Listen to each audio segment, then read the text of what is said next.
Welcome, everybody, in the Movie Guys verse.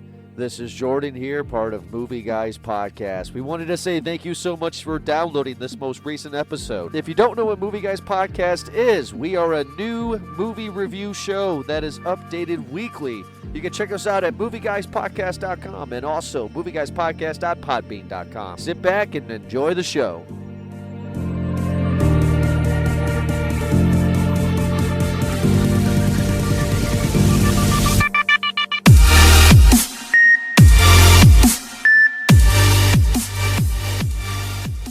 Hello, everybody, and welcome to another awesome episode of Movie Guys Podcast. I'm joined here with Eric. How you doing tonight, buddy? I am. It's the middle of cold season. Actually, I'm not doing too well. Yeah, I know, right? It sucks. I've been drinking whiskey, honey, and lemon, and my cold has been gone after 2 days. As much as I would love to do that old Polish remedy, I have actually been switching to the Alka-Seltzer. The severe, this is a shameless plug. Hopefully they can get us as a sponsor. They never will. But I'm just saying that is like my new jam right now. I am, I'm already very nasally from Michigan, right? So, yeah, right? It sucks. But the Alka-Seltzer helps, and damn it all if it doesn't put a little pep in my step. But, you know what? Add a little whiskey to that, and you got yourself a day. Yeah, I mean, I would rather get sick now in November than getting sick in January. I mean, I just rather get it just done and over with now. So that's kind of how my mind operates. Just get it over with. It's not too bad, though. When you get sick, you can catch up on a lot of movies and TV. Right? And this is the perfect time for it because it's Oscar season damn near. And tonight we're talking about two movies. I have one that I've brought to the ring. Oh, I get that. During my travels, I brought one along with me, too. So tonight we're talking about Creed 2. And Eric, you're talking about? I'm talking about The Green Book. The Green Book. Both movies may possibly be Oscar bait here. Both movies probably will get on the ballot somewhere in the Oscars. Probably your movie more than mine. You know what? But we could talk about it because I feel like Creed has obviously is under the Rocky franchise, and that, as we know, is no stranger to the Academy Awards. Sure. So, and things like, it's been there before. And you have a well-acted cast that's along with that, too. But I do feel that The Green Book, and again, it's kind of a good movie. I feel that it's too simple. If it's one of those where if it goes into the Academy Awards, that it'd be like a meh, Well, simple is what the Academy Awards like anymore. I mean, a movie like The Green Book, to me, screams, I hope people take this the right way, screams that the movie was made just to win an Oscar. I kind of get that feeling with a lot of movies. I will give you some, just so I'm not a total douchebag. One would be Sully. That this movie just screams Oscar to me. We're making this movie to win a statue, people. Well, usually biopics usually get something, right? Right, and then my last one is another Tom Hanks one. I mean, it's what's that? Captain Phillips. Oh yeah, the pirate. Yeah, I know what you're talking about. Because everybody at the Oscars that year, I believe that was our first year of Movie Guys Podcast. That could be the year before, but they all said that the main guy, the African guy, they're like, oh, he's a great actor. He's going to go on to do good things, and it's like I haven't seen him since. Yeah, he's actually dropped off and done a lot of independent stuff, too. Yeah, so a movie like The Green Book is definitely going to get the attention. Movies like Creed 2, I don't think they will. And not only do the Oscars not give a shit, it looks like the audience doesn't give a shit either. Movie was made for $15 million and it's only grossed $58. Man. Oscar movies don't tend to make a whole lot, especially during the release. Only after do they get nominated do they actually pick up something. I do feel that both these movies, though, are uplifting in nature, and that's why they usually get considered to be put on the ballot, as you would call it. Just because, again, that's what the Academy likes. They like something that's universally that you feel good about in the movie, or learn something from. It's not often that they do it just out of sheer just fun that they do pick something, that try to be so meaningful. Well, the reason why I'm disappointed is because let me go on Creed 2 because it's a movie that I watched for our little hype here for it. This is everything that 10-year-old Jordan was was screaming for. I mean, just the idea. I mean, you got Creed's son, cool, being trained by Adonis, but being trained by Rocky. I think it's such a badass name, dude.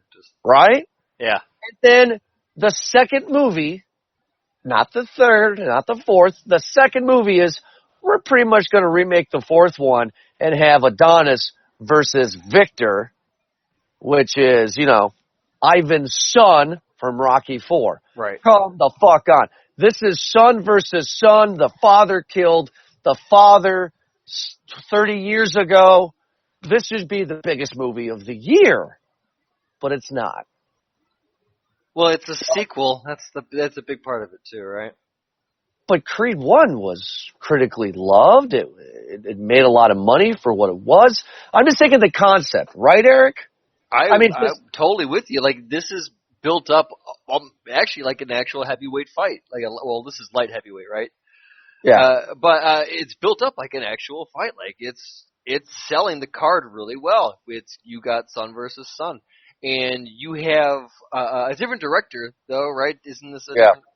But you still have the same, pretty much essentially the same cast. Michael B. Jordan coming back for this role. He's great. I mean, anything that he's touching right now is going to be. He's got a lot of value right now.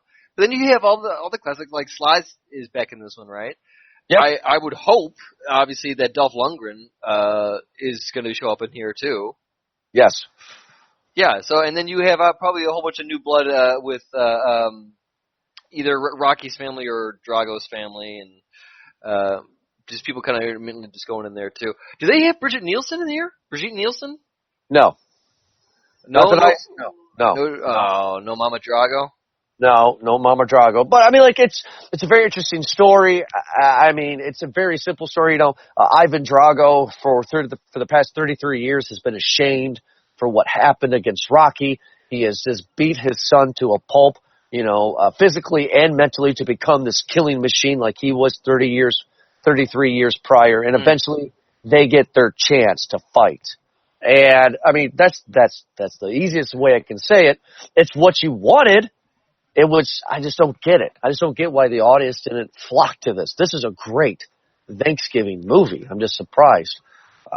Shocked. Well, especially because Creed turned out to really beat expectations. Like, at least for me, and we were just talking about before we started recording this, right? Where you see Creed, and be honest, I rolled when first thought it came out because Balboa was an eye roll for me. Yeah. And so I thought this would be the same thing.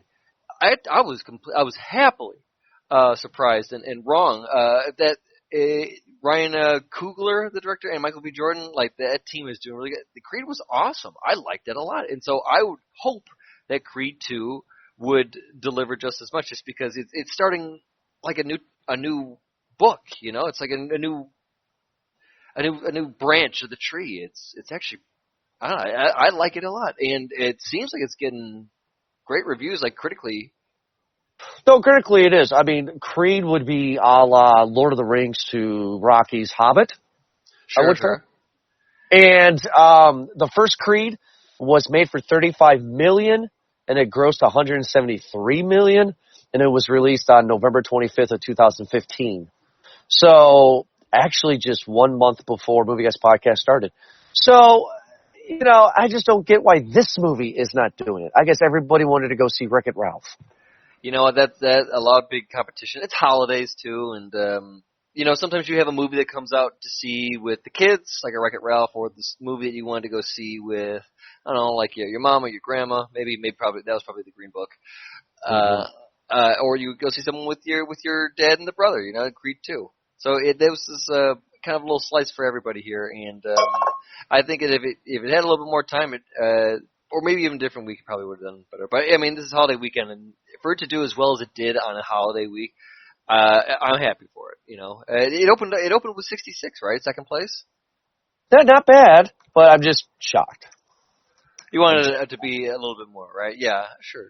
I couldn't believe that this didn't. I do think it's funny because we're talking about Oscars that you feel like this one is kind of reminiscent of Rocky IV, Whereas the Green Book is very reminiscent of Driving Miss Daisy.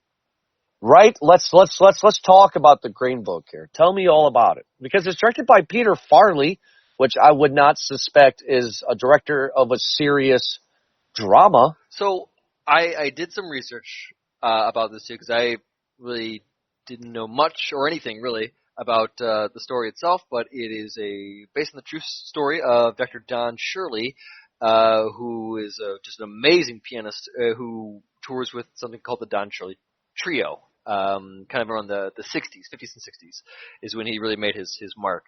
Very kind of peculiar person, highly intelligent, they regard as a genius, basically. But this kind of story takes place in obviously those rough times where wasn't easy being African American, and he finds a driver in Viggo Morrison to kind of be the lookout, I guess, if you want to say that, to take care of things, I guess, or what they called, or what I think Viggo Morrison said he was PR. That's what it was.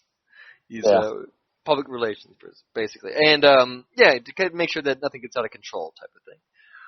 And it's exactly what you think it is. It's a movie that solves racism in 3 easy acts, and just wrap it up. And I thought it was very just kind of, all right, boys, cut, print, paste, let's go. And that's basically what it was. I did not know how true actually this story was. The screenplay was written by the son of the driver, the actual driver.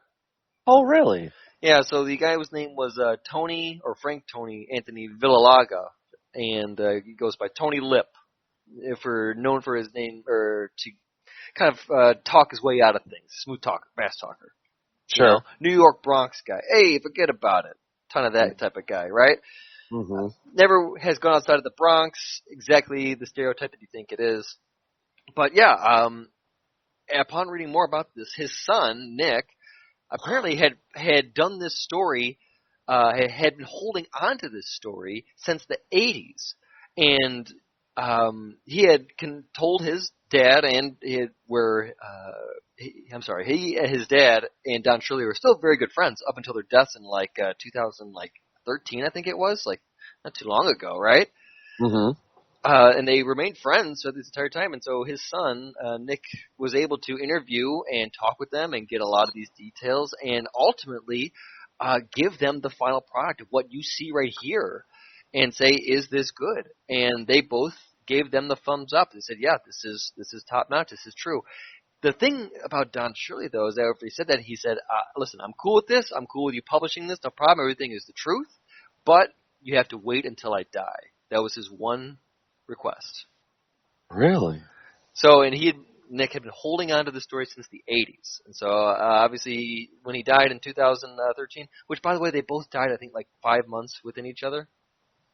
Oh, wow. So these guys were just friends to the end, man. Apparently, they remained pretty close, but you find, Don Shirley, it was a very closeted dude, man. He's just very, very smart. You could tell. The character, Mahershala Ali, does a fantastic job. You already know. Viggo Mortensen and Mahershala Ali, both in this, they're both gonna try to, they're great actors, and it really does a good job for what they're trying to do. It really embodies the roles, and it was a good watch. But again, it's one of those where it's just kind of a safe, feel-good movie. It's what it is. You're gonna learn a lesson at the end of it. You're gonna smile and force a tear, maybe have a good time, and that's why this is kind of such an easy pick for the Academy Awards, right? Yeah, it sounds like it has to be. It sounds like exactly what I expected it to be. This movie reminds me of a movie that came out that my wife loves recently called The Help. Came out a few years ago. Sure, Academy Award winner right there. Yeah, it's exactly what I thought it was going to be. Now, I didn't predict that somebody would eat somebody's actual shit, but I will say for fact checking in this movie, though, the only thing that because they went back to their interviewing and the screenplay writer and both father and son, just from their readings, that a lot of the inaccuracies in the movie, the big one that would be noticeable is that this movie takes place over the course of like 2.5 months. It actually takes over the course of, I think, like 3 years is what they said. Yeah, see, they have to do that though. But different tours, not just, it wasn't a 3-year tour. It was 3 years of different tours. Is more like it. So yeah. just to clarify, yeah, because this is one of those journey movies where the man who needs to learn a lesson embarks on a journey and comes back a changed man. Yeah, I mean he put the ring back in Mordor and he's good. Mm-hmm. I mean, you learn a lot after you're going through Middle Earth. I'm very sorry to you and to everybody in the Movie Guys verse. I just got done binge watching the Lord of the Rings trilogy over the past week because I've been sick. So I just finished Return of the King last night. Another Academy Award winner. For no reason. So I just watched these recently. So my Lord of the Rings. Say that, man. Viggo Mortensen's the man in that one. And I tell you right there, that's a movie that a lot of men admittedly cry at. Yeah, I'm more a fan of Fellowship now that I watched them recently. But anyway, I digress. I'm just saying, sorry for my Lord of the Rings puns. I'm not a Lord of the Rings fan. But that's just to clarify for the listeners, the part is Return of the King when Viggo Mortensen says, "You bow to no man." It's like, those goddamn hobbitses. Is it a problem that I like the Desolation of Smaug the most out of all of them? Or is it just me? Yeah, that is a problem. But then again, you're also the psychopath that likes to sit in the front corner of a movie theater. I'm sorry. I like wrong. to put my feet up. But anyway. You know what? I actually, you'll be happy to, when I went to go see this movie, Green Book, it was a sold out theater. It was in one of the smaller theaters. I think that they underestimated it. Maybe that's racist of them. Who knows? But I had to sit in the front, in what they have, what they call cuddle right now. Oh, that sounds nice. A cuddle couch? Yeah, right? in theory it sounds nice, but no. No, it's not nice. No, I'm not a fan of the cuddle couches. It's no, especially no. If it's like with your boy or something like that too. No, I was with the girl, and it's just still. They have recliners. It just wasn't. It's cool, but give it a bigger chair. You see, now my theater for Creed 2 was empty, like it is every time I go see a movie for our review, because it's in a small town called Wauseon. It's called Sky Cinema. It's next to a Walmart, the only Walmart in the area. But everybody goes to the city to see movies, and I don't know why, because Tuesday night, it's $5 to get in even, and you get a free popcorn. Small. So I do that every Tuesday. And nobody ever goes there. Everybody always goes to, and they don't play any commercials. They play 2 previews, and here's your movie. Oh, hot damn! Now that's what I'm talking about. I'd pay extra for that. Yeah, it is a mom and pop movie theater. They have actually screened my movies there back in the day. Great theater, Sky Cinema, SKYE Cinema, and it's just an amazing theater. It's just a small little theater. And anytime my wife and I go for our reviews, especially for Creed 2, I went there by myself after work, only one other person in there. That's why I like that theater. I like the privacy. I like the quiet. Yeah, that would be something to have. If you got a little gem theater, then yeah, why not? Well, you want to get into the reviews? Yeah, overall here, I'll just go real quick here. Let's get into it. Our popcorn rating. Creed 2 deserves, you know what, I'm going to give this one a medium bag. I was going to say, be honest here, man, because I really want to go see this one. No, it is definitely medium bag. It is the movie that I wanted, but it's not overall the story that I wanted. It ended in a weird way that I'm not going to spoil here because you haven't seen it yet, Eric, and I know you really do want to. It did not leave me leaving the theater going, oh, that's awesome. I can't wait for Creed 3. It was like, oh, okay. It just wasn't anything exciting.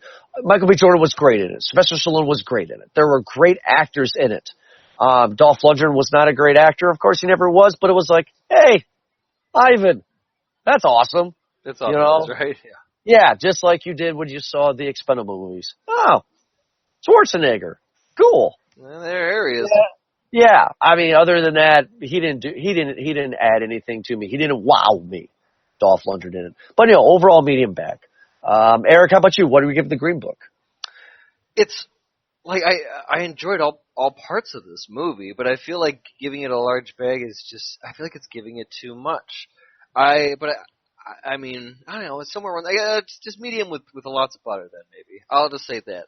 It was just a good movie front to start, but it was a safe movie, you know what's going to happen, and it's just the chemistry between the two actors. Wholesome acting, and that's what we got.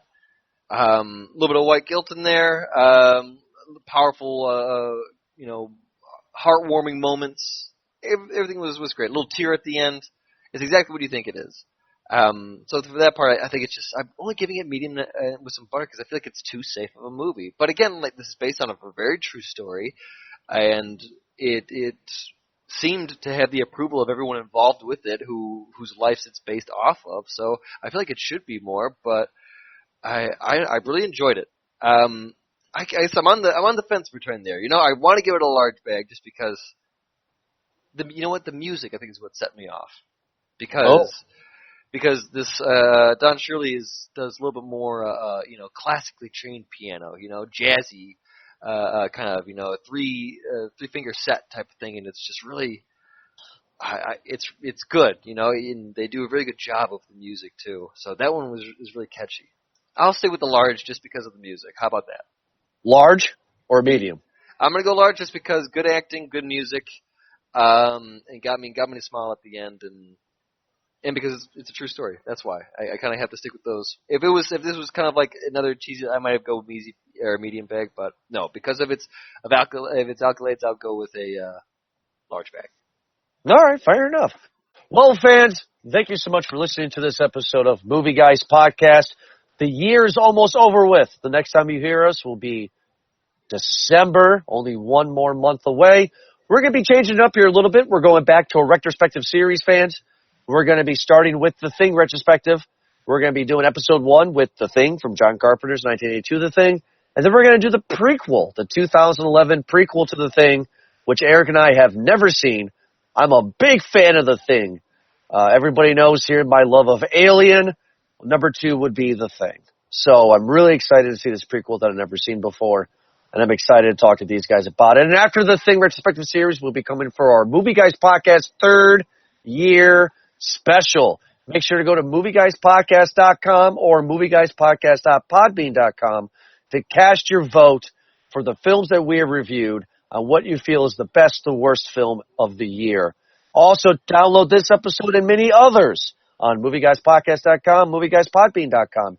You can also download us on other networks such as iTunes, Spotify, iHeartRadio. Just search for Movie Guys Podcast. And find us on social media, Twitter at Movie Guys Podcast, Facebook Movie Guys Podcast, and on Instagram, Movie Guy Pod. Oh, that's a mouthful. Oh. I got it down. You got it down, man, yeah. After 3 years. Got it. So, and to celebrate, the last little plug here for all of you listeners out there in the Movie Guys verse, check out our first episode ever that re-released for Movie Guys Podcast. Just scroll all the way down to your app or on the website that you are currently listening to us on. And the movie is called, Eric, do you remember?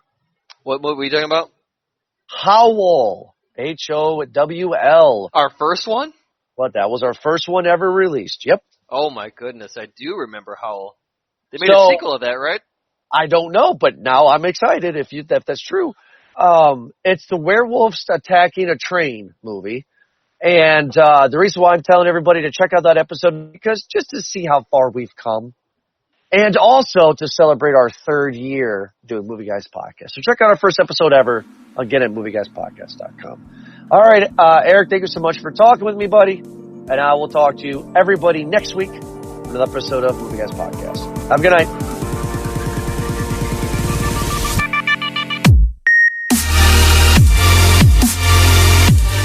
Movie Guys Verse, thank you so much for downloading this most recent episode of Movie Guys Podcast. You can find other episodes as well at movieguyspodcast.com, movieguyspodcast.podbean.com. On iTunes, search Movie Guys Podcast. You can find us on Twitter at Movie Guys Pod, on Facebook, Movie Guys Podcast. And also, check out other shows within our Be Real network, such as For Your Distraction, Podpass, Underground Hot Pot, and Hey, I Like That Game. Thank you so much for downloading this episode, and tune every week to check out a new episode. Have a good night.